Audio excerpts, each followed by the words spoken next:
Камилата, слонот и мајмунот. Се собрале животните да си изберат нов цар.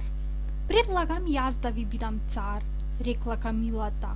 Нема друго животно кое е толку издржливо како мене. Јас можам да живеам со денови без вода и без храна и умеам да го најдам вистинскиот пат низ пустината. Јас знам да ве водам и низ животот.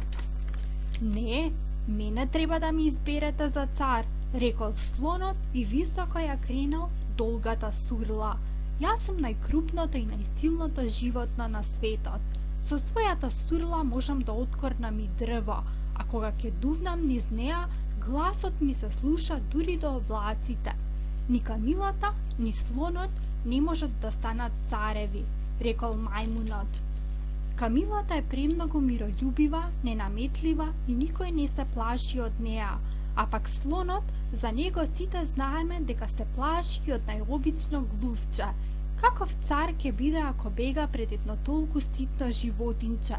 Предлагам мене да ме одберете за цар.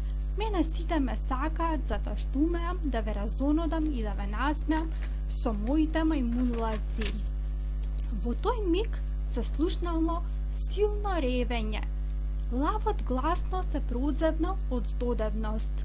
Животните се свртеле на кај него и сватиле дека тој е роден да биде цар. Вистинскиот цар треба да влева страв и почит кај своите поданици, и со својот изглед, и со својот глас, и со своето поведение.